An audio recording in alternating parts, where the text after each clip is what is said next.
My wife and I had been married for 25 years before we got divorced. We had our struggles, but we always managed to work through everything and come out stronger. Neither of us wanted children when we got together. We were very career-focused and wanted to ensure that we could live happy lives with a moderate amount of wealth. About 5 years into our marriage, my wife had a change of heart. After careful consideration, we decided that we would try to have a child. It turned out to be the best decision of our lives. We had a baby girl. For the sake of this, let's call her Emily. She has been the light of our lives ever since she was born. Admittedly, we might have spoiled her quite a bit. She was an only child, and we wanted to make sure she had everything she wanted. That being said, she still had responsibilities that she had to take care of before she got things. When Emily moved away for college, it was one of the hardest days of our lives. Everything we had been doing for the past 18 years was dedicated to our daughter, and she was gone. We knew that it was just a step forward for her, and that it wasn't the end of our relationship, but still, it was a bit of a struggle. After her first year in college, we had gotten used to her absence. We still missed her, and we valued the time we had when she would come home for breaks, but it was almost like we had the life we originally envisioned when we got married. We were traveling and going and doing things that we couldn't have done with a child. During Emily's sophomore year of college, she ended up studying abroad for a semester. She studied in Italy, where she met her boyfriend, let's call him Joey. She had many boyfriends growing up, but none were quite like Joey. She adored him. The way she talked about him made it seem like she knew he was the one for her. My wife and I were both excited to meet him because he seemed to be an all-around great guy.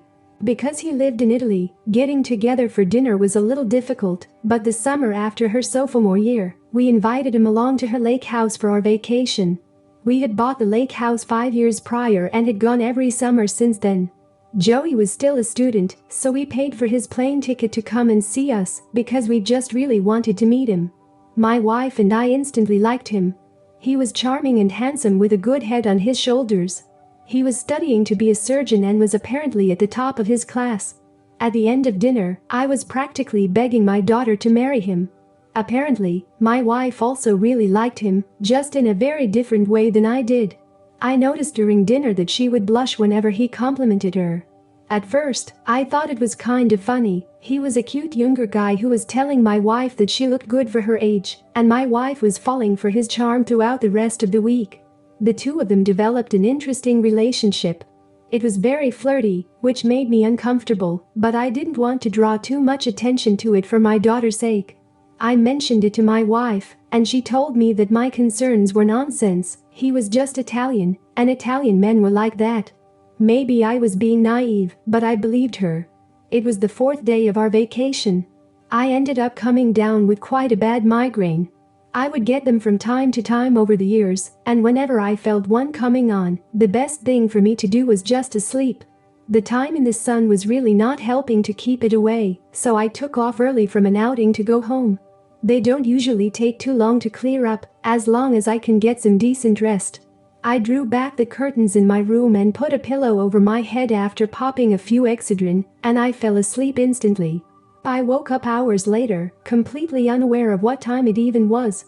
Thankfully, my migraine was gone. Even though my migraine was gone, I was starving. I looked at the clock and saw that it was a little after midnight, so I tiptoed through the house to make a sandwich in the kitchen. My wife wasn't in bed when I left, though I figured she might have just passed out in a guest room or on the couch to avoid waking me.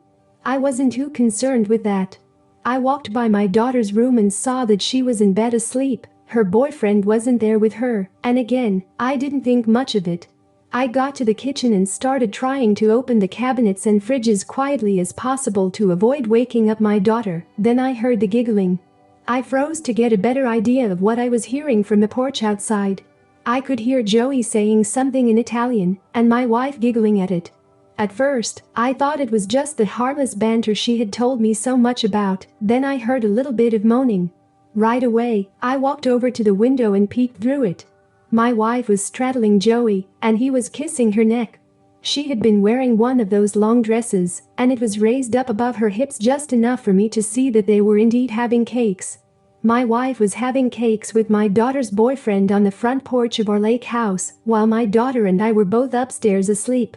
I was completely frozen in place as I tried to figure out what to do. My wife was cheating on me with my daughter's boyfriend. I was at a complete loss for words.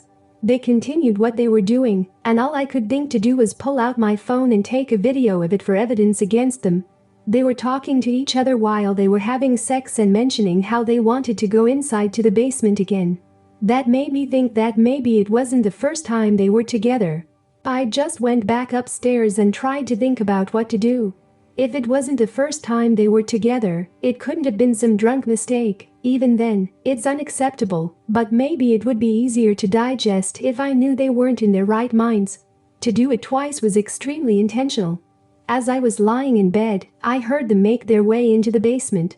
There was a little bit of ruckus as they walked through the darkness and made their way to the door. It almost sounded like an intruder, which is when I had the bright idea to catch them in the act. After hearing them, I jumped out of bed and grabbed the baseball bat that I had behind my door. I went into my daughter's room and quickly woke her up, telling her that I heard something in the basement. I told my daughter to stay where she was, but knowing her, that wasn't going to happen.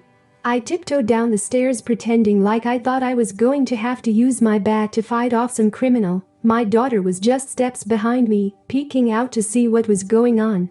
We made it to the basement, and all of the lights were on. We heard Joey and my wife having cakes before we saw anything.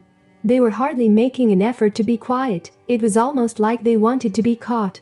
When we saw them, both my daughter and I screamed at them.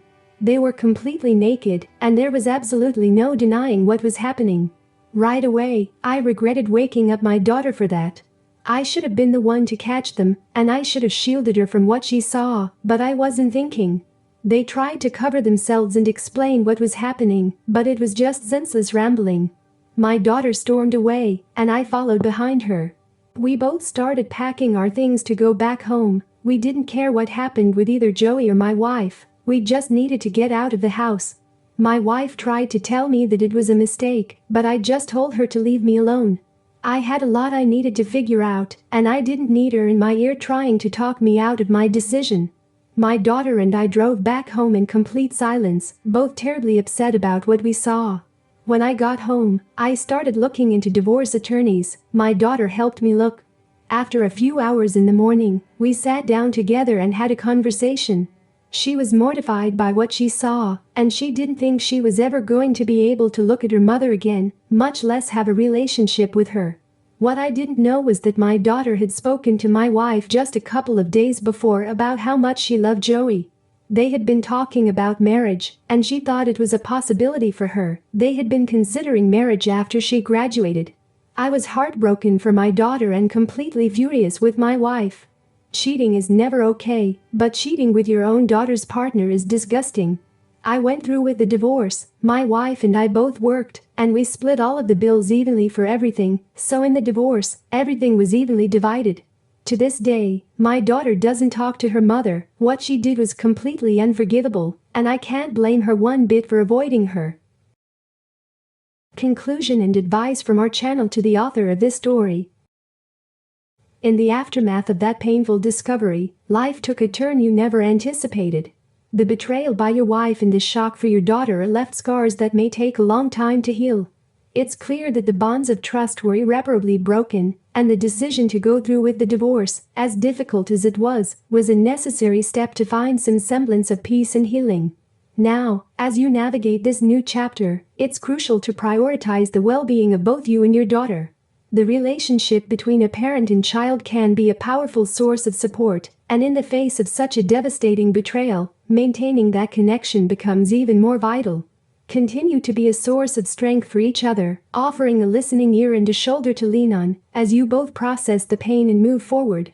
It's also important to acknowledge the emotional toll this experience has taken on both of you. Seek counseling or therapy if needed, individually or together, to help process the emotions and find healthy ways to cope. Remember, healing is a gradual process, and it's okay to seek professional guidance. As for the author of this story, consider exploring themes of resilience, forgiveness, and personal growth in the characters. Show how they learn to rebuild their lives, individually and perhaps even together as a family of two. Highlight the strength that can emerge from adversity and the potential for new beginnings. address the complexities of forgiveness and the long road to rebuilding trust. In doing so, your story can offer not only a realistic portrayal of the aftermath of betrayal, but also a hopeful narrative of healing and redemption.